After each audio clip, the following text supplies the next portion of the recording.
Welcome दोस्तों। आज देखेंगे tips and tricks to remember medical and nursing science. मैं जो डिस्कशन करूंगा पार्ट 2 है। Medical science and nursing science को याद रखने के लिए कौन सा टिप्स एंड ट्रिक्स है। अगर वाकई आपको नर्सिंग ऑफिसर बनना है, इस वीडियो को अभी जरूर देख लीजिए, क्योंकि ये किसी भी nursing and medical entrance examination के लिए इम्पोर्टेंट है। चलो दोस्तों देखते हैं वो टिप्स एंड ट्रिक्स क्या है। फर्स्ट जो देखेंगे वो एक्रोमेगाली का सिम्टम्स देखेंगे। एक्रोमेगाली का सिम्टम्स को हम इजीली कैसे याद रख पाएंगे, तो एक्रोमेगाली पहले जान लेना जरूरी है। एक्रोमेगाली का मतलब क्या है, इसमें क्या होता है। पिट्यूटरी ग्लैंड ज्यादा हार्मोन प्रोड्यूस करता है, जो ग्रोथ हार्मोन होता है उसको ज्यादा प्रोड्यूस करता है। ओके, जिसके वजह से हमको क्या देखने को मिलेगा। ओके, क्या देखने को मिलेगा, जॉइंट में पेन देखने को मिलेगा, physical deformity, abnormally large tone, ये सब हमको देखने को मिलेगा। तो दोस्तों ये जो सिम्टम्स के बारे में बोला, इसको याद रखने के लिए आपको क्या ट्रिक्स है, टिप्स है। ABCDEF, ये 6 लेटर को आपको याद करना है। तो ये फॉर क्या है, arthralgia mean pain in the joint भी बोल सकते हैं, और inflammation of the joint. Okay, arthros जो होता है उसका मतलब होता है जॉइंट होता है। उसके बाद बी फॉर देखेंगे ब्लड प्रेशर रेज, मीन इसका मतलब क्या है, हाइपोटेंशन। उसके बाद देखेंगे सी का मतलब क्या है, जो सी लेटर है, सी का मतलब है कार्पल टनल सिंड्रोम, इसको भी जरूर याद लो। उसके बाद डी फॉर देखेंगे, यहाँ जो डी है ये डी का मतलब क्या है, डायबिटीज। उसके बाद देखेंगे E for enlarge organ. Okay, enlarge organ जिससे आपका बोल सकते हैं abnormally large organ. Okay, mean ये ज्यादा में large hands, large nose, large feet, large ear. Okay, ये सब चीज हमको देखने को मिलेगा। ओके, उसके बाद दोस्तों देखेंगे एफ पर क्या होगा। यहाँ पर जो एफ है, ये एफ का F stand for field dip है, ये जरूर याद रखो। तो एक्रोमेगाली का सिम्टम्स को याद रखने के लिए ABCDEF को याद रखना है। तो ABCD के हिसाब से आप लोगों को दे दिया गया है टिप्स। ओके, चलो दोस्तों देखते हैं नंबर 2 में क्या है। ओके, नंबर 2 में देखेंगे हम, ओके, गायनेकोमास्टिया। ओके, मेल्स में क्या होता है, जो मेल्स में क्या होता है, जो ब्रेस्ट टिश्यू रहता है वो एनलार्ज हो जाता है और ब्रेस्ट स्वेलिंग कर जाता है, जिसके वजह से गायनेकोमास्टिया ये टर्म को बोलते हैं। तो गायनेकोमास्टिया का कॉमन कॉजेस क्या हो सकता है, कॉमन कारण क्या हो सकते हैं। तो इसको याद रखने के लिए आपको गायनेकोमास्टिया याद रखना है। तो जी फॉर देखेंगे, जो जी यहाँ है, ये जी का मतलब क्या है, genetic disorder. Okay, genetic gender disorder, specifically कौन सा डिजॉर्डर है, क्लिफेंटन सिंड्रोम। तो यहाँ पर क्या होगा, गायनेकोमास्टिया होने का ज्यादा चांस है। और गायनेकोमास्टिया का एक तो कारण है। उसके बाद यंग बॉय, ज्यादा करके यंग बॉय में हमको गायनेकोमास्टिया देखने को मिलेगा। उसके बाद एन में देखेंगे न्यूनेट, देखो यहाँ वो आ गया। उसके बाद एन देखेंगे, ये पर न्यूनेट, बच्चों में, छोटा बच्चों में, जब जिस दिन से बच्चा जन्मा उसी दिन 1 महीना के अंदर। ओके, उसके बाद देखेंगे ईस्ट्रोजन, ईस्ट्रोजन के वजह से भी गायनेकोमास्टिया होता है। उसके बाद सीरोसिस, ओके, सिमेट्रिडिन अगर ले रहा है या कैल्शियम चला रहा, वर्कर्स और कुछ मेडिसिन खा रहे हैं, तो उसके वजह से भी गायनेकोमास्टिया हो सकता है। उसके बाद ओल्ड एज, ओल्ड एज भी जरूरी है, क्योंकि गायनेकोमास्टिया करने का चांसेस है। उसके बाद मरीजुआना, ओके, ये ड्रग्स की वजह से भी गायनेकोमास्टिया होगा, और जो मेल्स में ब्रेस्ट टिश्यू एनलार्ज हो गया, स्वेलिंग होगा। उसके बाद अल्कोहलिज्म, कोई अगर ज्यादा अल्कोहल पी रहा है तो उसको गायनेकोमास्टिया होगा। ओके, स्पायरोनोलैक्टोन। ओके, उसके बाद ट्यूमर, टेस्टिकुलर ट्यूमर, जो testicular cancer, adrenal cancer, adenoma, जो आइसोनियाजाइड, ओके, इसके वजह से भी गायनेकोमास्टिया होगा। ओके, देखो यहाँ पर जितना भी मैं बोल चुका हूँ, सब लोग इनिशियल लेटर को याद रखो। Okay, according to initial letter मैं आप लोगों को बोल रहा हूँ। टी देखो, टी आ गया यहाँ, टी, टी का मतलब आ गया ट्यूमर। कौन सा ट्यूमर है, टेस्टिकुलर ट्यूमर हो सकता है, adrenal tumour, testicular tumour, testicular cancer भी हम बोल सकते हैं। उसके बाद आई फॉर देखेंगे क्या, आइसोनिया आ जाएगी। आइसोनिया जो एंटी ट्यूबरकुलर ड्रग्स है, उसके वजह से भी क्या होगा, गायनेकोमास्टिया हो सकता है। ओके, उसके बाद देखेंगे ये लास्ट में, देखो ये रह गया। उसके बाद anti neoplastics. Okay, anti neoplastic drugs में हम देखेंगे अल्किलेटिंग एजेंट्स हुआ, एंटीफंगल ड्रग्स हम लेंगे तो कीटोकोनाजोल हुआ, इसके वजह से क्या होगा, गायनेकोमास्टिया होगा। चलो दोस्तों नंबर 3 में देखेंगे हाइपोरकाल्सीमिया, हाइपोरकाल्सीमिया क्या है? अगर ब्लड में अगर कैल्शियम लेवल ज्यादा हो गया उसको बोलते हैं हाइपोरकाल्सीमिया। हाइपर का मतलब होता है एक्सेस। तो नॉर्मल ब्लड कैल्शियम लेवल कितना है? 8.0 टू 10.5 मिलीग्राम पर डीएल, ये होता है नॉर्मल सीरम कैल्शियम लेवल। तो यहाँ पर क्या हुआ? ग्रेटर देन 10.5 मिलीग्राम पर डीएल अगर ब्लड कैल्शियम लेवल हुआ तो उसको हाइपर कैल्शियम लेवल। तो ये इसका कॉजेस को याद रखने के लिए फॉर्मूला क्या है? एमडी, ओके, पीआई एमपीएस मी, ओके, एमडी मिम्स मी, पिम्स मी, ओके। तो एम पर क्या होगा? मेलिग्नांसी, ओके, मेलिग्नांसी, इसको जरूर याद रखो। उसके बाद डी फॉर देखेंगे डायरिटिक्स। कौन सा डायरिटिक ज्यादा? थियाजाइड डायरिटिक जो होता है वो हाइपर कैल्शियम करने में सबसे मेन कल्प्रिट हिसाब से काम करता है। उसके बाद देखेंगे पी, यहाँ पर पी आ गया, यहाँ पर एम गया, उसके बाद डी गया, एम डी गया। उसके बाद पी पर देखेंगे पैराथायरॉयड, ओके, हाइपर पैराथायरॉयडिज्म के वजह से क्या होगा? हाइपर कैल्शियमिया हो सकता है। उसके बाद आई देखेंगे, यहाँ पर देखो आई लेटर, ये आई इमोबिलाइजेशन, अगर मूवमेंट वगैरह कुछ नहीं हुआ, इमोबिलाइज होके रहेगी, तो वहां पर क्या होगा? हाइपर कैल्शियमिया होने के। और इडियोपैथी यानी एग्जैक्ट कुछ पता नहीं है कि वजह से हाइपर कैल्शियमिया हो रहा है। उसके बाद देखेंगे mega doses of vitamin A and D, okay. अगर विटामिन ए दिया जा रहा है ज्यादा, क्योंकि जितना पर डे मीन जितना डेली जितना रिक्वायरमेंट है उससे हम ज्यादा देते हैं विटामिन ए और विटामिन डी, उसके वजह से क्या होगा? हाइपर कैल्शियम, मीन ब्लड में कैल्शियम लेवल ज्यादा होगा। उसके बाद दोस्तों देखेंगे पाजेट्स डिजीज, और पेजेट्स डिजीज की वजह से भी क्या होगा? हाइपर कैल्शियमिया होगा। इसको भी जरूर याद रखो। उसके बाद देखेंगे एस पर क्या होगा? सार्कोइडिस, सार्कोइडोसिस, ओके, सार्कोइडिस, इसके वजह से भी क्या होगा? हाइपर कैल्शियमिया होगा। उसके बाद दोस्तों देखेंगे milk alkali syndrome, milk alkali syndrome के वजह से भी हाइपर कैल्शियमिया होगा। उसके बाद दोस्तों देखेंगे एंड्रोकाइन, एंड्रोकाइन जैसे आडिस्टोन डिजीज हुआ, थायरोटॉक्सिकोसिस हुआ, तो ये वजह से भी क्या होगा? एंडोकाइन का जो अगर कॉजेस लेंगे तो आडिसन जी, थायरोटॉक्सिकोसिस, इसके वजह से भी हाइपोकैल्सीमिया हो सकता है। ओके, चलो दोस्तों देखते हैं नंबर 4 में। वो तो हाइपोकैल्सीमिया का था, दोबारा और कैसे कर थोड़ा और इजीली याद रख पाएंगे उसका कॉजेस क्या है। इसको याद रखने के लिए आपको याद रखना है ग्रीम फेड, GRIMFED, या हाइपर क्या का कॉजेस याद रखने के लिए ग्रीन फेड याद रखना है। जी फॉर ग्रानुलोमा सार्कोइडोसिस जैसे हुआ, ओके, ट्यूबरकुलोसिस हुआ, ओके, इसको आपको याद रखना है। उसके बाद आर फॉर क्या होगा? रेनल फेलियर, रेनल फॉर के भी हाइपर कैल्शियमिया हो सकते हैं। उसके बाद इम्यूनिटी, जैसे स्पेशली लॉन्ग टर्म कोई कोई आदमी पूरा बेड रिडन होकर रह जाते हैं, इमोबिलाइज होकर रहते हैं, तो वहां पर हाइपोकैल्शियमिया ज्यादा होने का ज्यादा चांस है। उसके बाद मालिग्नांसी के, क्योंकि मालिग्नांसी की वजह से भी हाइपरकैल्सीमिया होगा। Okay, familial, familial hypocalciuric hypercalcemia, calcemia, इसके वजह से भी क्या होगा? हाइपरकैल्सीमिया हो सकता है। उसके बाद दोस्तों देखें ड्रग्स, स्पेशली जो थायराइड डायरेटिक्स होता है, ओके, और लिथियम के वजह से भी क्या होगा? ये हाइपरकैल्सीमिया होने का ज्यादा चांसेस रहता है, उसका कारण है। ओके, उसके बाद एंडोक्राइन कॉजेज, जैसे पाथ को याद रखने के लिए एंडोक्राइन कॉजेज को हमको याद रखने के लिए, ओके, फियोक्रोमोसाइटोमा हुआ, ओके, फियोक्रोमोसाइटोमा, उसके बाद आडिसन डिजीज, उसके बाद आ गया थायरोटॉक्सिकोसिस हुआ, उसके बाद आ गया हाइपर पैराथायरॉयडिज्म। ये सब क्या है? हाइपर कैल्शियमिया करने का कारण है।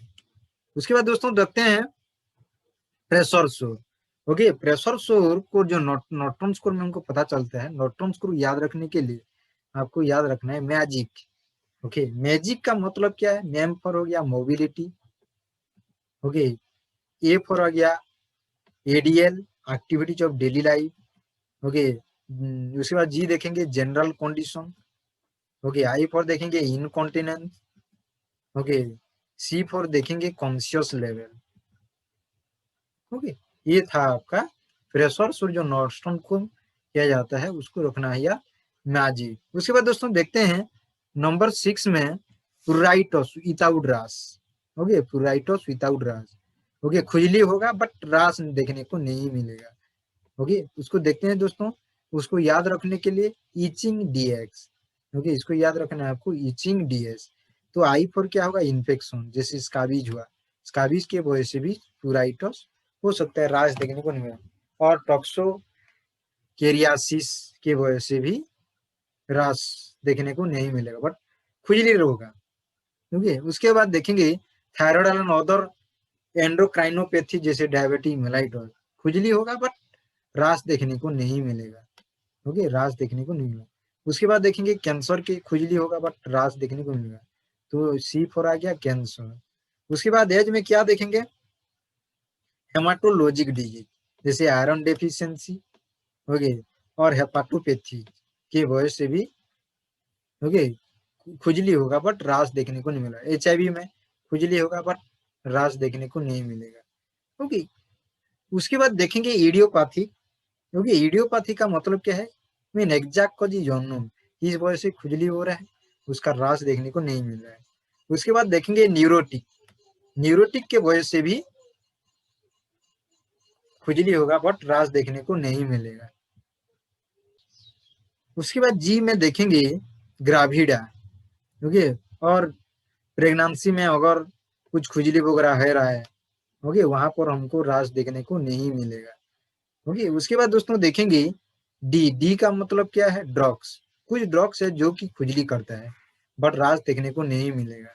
उसके बाद देखेंगे एक्सक्रीटरी डिस्फंक्शन, और एक्सक्रीटरी सिस्टम अगर प्रॉपरली काम नहीं कर रहा है, जैसे यूरिया लेवल ब्लड में बढ़ गया, उसकी वजह से भी शरीर में क्या होगा, खुजली होगा बट राश देखने को नहीं मिलेगा, उसको बोलते हैं यूरीमिया।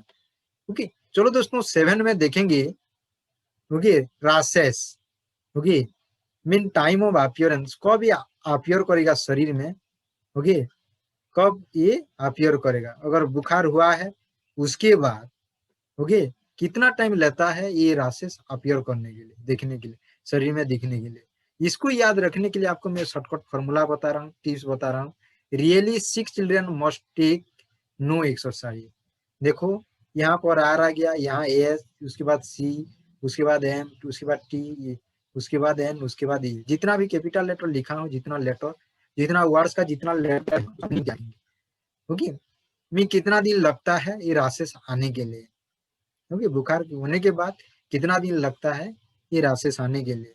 तो पहला जो देखेंगे डे 1 में, जो ये डे 1 एक दिन पहले, एक दिन लगता है रूबेला का राश आने में।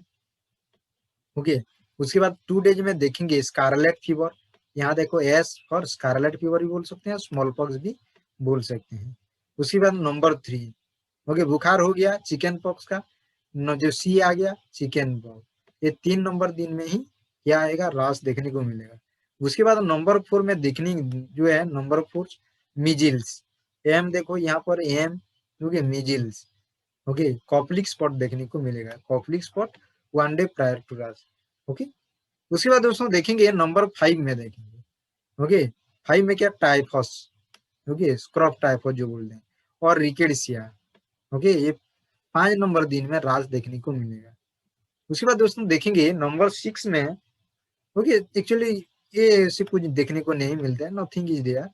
ओके, उसके बाद दोस्तों 7 में देखेंगे ई फॉर क्या देखेंगे, एंट्रिक फीवर, 7 नंबर दिन में हमको जब टाइफाइड फीवर होता है वहां पर हमको राश देखने को मिलेगा। ओके, चलो दोस्तों देखते हैं नंबर 8 में आलोपुरिनॉल का इंडिकेशन क्या है। आलोपुरिनॉल जो ड्रग्स है इसका एडवांटेजेस क्या है, इसको याद रखने के लिए मैं आप लोगों को सिंपली एक टिप्स दे रहा हूँ। इसको याद रखना है, STOR स्टोर, तो एस पर क्या होगा, स्टोन, कुछ स्टोन अगर हिस्ट्री है, हिस्ट्री ऑफ रेनल स्टोन है, तो उसके लिए अच्छा काम करेगा आलोपुरिनॉल। ओके, उसके बाद देखेंगे, ओके, उसके बाद देखेंगे टोफासियस गाउट, ओके, टोफासियस गाउट और क्रोनिक गाउट, तो उसमें भी अच्छा आलोपुरिनॉल काम करेगा। उसके बाद दोस्तों देखेंगे वो फॉर क्या होगा, ओवर प्रोड्यूसर ऑफ यूरिया, और यूरिक एसिड ज्यादा अगर प्रोड्यूस होता है तो उसके लिए कौन सा काम करेगा, ये आलोपुरिनॉल। ओके, उसके बाद दोस्तों देखेंगे आर फॉर क्या होगा, रेनाल डिजीज, कुछ रेनाल डिजीज है क्या, उसके लिए भी क्या काम करेगा, ये आलोपुरिनॉल काम करेगा। उसके बाद दोस्तों देखेंगे ई फॉर एल्डरली, अगर ज्यादा एज वगैरह हो गया है तो वहां पर भी हमको आलोपुरिनॉल देना जरूरी है। क्योंकि ये जो जितना भी मैं इंडिकेशन बोला उसके लिए अच्छा है, करने के लिए डायलिसिस किया जाता है। तो नॉर्मल पोटेशियम लेवल कितना होता है, क्योंकि नॉर्मल पोटेशियम लेवल होता है 3.5 टू 5.5 मिलीग्राम पर लीटर। उसके बाद दोस्तों देखेंगे ए एसिडोसिस, ओके एसिडोसिस के लिए भी डायलिसिस इंपॉर्टेंट है, मेटाबॉलिक एसिडोसिस जो होता है रिफ्रैक्टिव। उसके बाद दोस्तों देखेंगे बी फॉर वॉल्यूम ओवरलोड, शरीर में अगर ज्यादा क्योंकि वॉल्यूम ओवरलोड हो गया है उसको अच्छा करने के लिए डायलिसिस जरूरी है, फायदेमंद है। उसके बाद देखेंगे elevated bond level, okay elevated bond, bond का मतलब क्या है, blood urea nitrogen, okay greater than 20 milligram पर डीएल अगर होता है तो यहाँ पर ये डायलिसिस फायदेमंद है। उसके बाद दोस्तों देखेंगे पी फॉर क्या है, pericarditis, pericarditis inflammation of the pericardium of the heart, अगर हार्ट का जो पेरिकार्डियम लेयर है वो अगर इन्फ्लाम्ड हो जाता है, इन्फ्लामेशन हो जाता है तो उसके लिए भी डायलिसिस अच्छा फायदेमंद हो सकता है। उसके बाद देखो देखेंगे ई फॉर क्या है, एनसेफेलोपैथी अगर हुआ है तो उसके लिए भी डायलिसिस होगी फायदेमंद है। उसके बाद दोस्तों देखेंगे एडिमा, अगर पल्मोनरी एडिमा वगैरह हुआ है तो उसके लिए भी डायलिसिस फायदेमंद है। उसके बाद दोस्तों देखेंगे नंबर 10 में renal failure, okay renal failure जो एक्यूट होता है उसका मैनेजमेंट करने के लिए, क्योंकि कैसा मैनेजमेंट किया जाएगा उसको याद रखने के लिए हमको इंग्लिश का जो 5 लेटर है, ओके 5 लेटर क्या है, भावेल जो बोलते हैं ए ई आई ओ यू बोलते हैं, तो ये क्या है, एनीमिया, अगर एनीमिया हुआ है तो उसको क्या करना है, हमको मैनेज करना है। अगर एसिडोसिस मेटाबॉलिक एसिडोसिस हुआ है तो उसको हमको मैनेज करना है। उसके बाद ई फॉर देखेंगे इलेक्ट्रोलाइट एंड फ्लूइड को भी मेंटेन करना है, इलेक्ट्रोलाइट एंड फ्लूइड्स बोल सकते हैं। उसके बाद दोस्तों देखेंगे आई फॉर क्या है, इन्फेक्शन, ओके इन्फेक्शन को हमको ट्रीट करना है। उसके बाद दोस्तों अदर मेजर जैसे हुआ न्यूट्रिशन, ओके खाने पीने का भी हमको ध्यान रखना है। अगर उसको जैसे उल्टी होने का लग रहा है, उल्टी उल्टी लग रहा है उसको भी हमको मैनेज करना है, वोमिटिंग जो हो रहा है उसको भी ठीक करना है। तो ये सब चीज हमको जरूर याद रखना है। उसके बाद दोस्तों देखेंगे यूरिमिया, ओके ब्लड में अगर यूरिया लेवल अगर ज्यादा बढ़ गया है तो उसको भी हमको कंट्रोल करना है। ये सब चीज है रेनल फेलियर का एक्यूट मैनेजमेंट को याद रखने के लिए इंग्लिश इंग्लिश अल्फाबेट का जो भावेल्स है, फर्स्ट भावेल्स है उसको याद जरूर रखो। उसके बाद दोस्तों देखेंगे 11 में SIADH, okay syndrome in appropriate anti diuretic hormone, syndrome in appropriate anti diuretic hormone, इसका कॉजेस को याद रखने के लिए आपको SIADH को याद रखना है। तो ए फॉर एस फॉर क्या है, सर्जरी, सर्जरी के वजह से भी SIADH होता है। उसके बाद देखेंगे इंट्राक्रेनियल इन्फेक्शन, इंट्राक्रैनियल के वो इन्फेक्शन की वजह से भी हो सकता है, हेड इंजरी की वजह से भी हो सकता है, और सेरिब्रोवास्कुलर एक्सीडेंट की वजह से भी SIADH हो सकता है। उसके बाद दोस्तों देखेंगे अल्वेओलार, ओके वो कार्सिनोमा भी हो सकता है और पस भी हो सकता है। ओके उसके बाद ड्रग्स, ओके जैसे ऑपियोइड ड्रग हुआ, एंटी एपिलेप्टिक ड्रग्स हुआ, साइटोटॉक्सिक ड्रग हुआ, एंटी साइकोटिक ड्रग्स की वजह से भी SIA mean syndrome in appropriate anti diuretic hormone, okay ये हो सकता है। उसके बाद दोस्तों देखेंगे एच हार्मोनल, जैसे हाइपोथायराइड हुआ, ओके थायराइड ग्लैंड से अगर कम हार्मोन सिक्रेशन हुआ, लो कॉर्टिकोस्टेरॉइड लेवल, ओके इसके वजह से भी SIADH हो सकता है। Thank you. अगर चैनल को आप लोगों ने सब्सक्राइब नहीं किया तो सब्सक्राइब कर दीजिए, लाइक कीजिए, कमेंट कीजिए, अपने दोस्तों के साथ इसको शेयर कीजिए।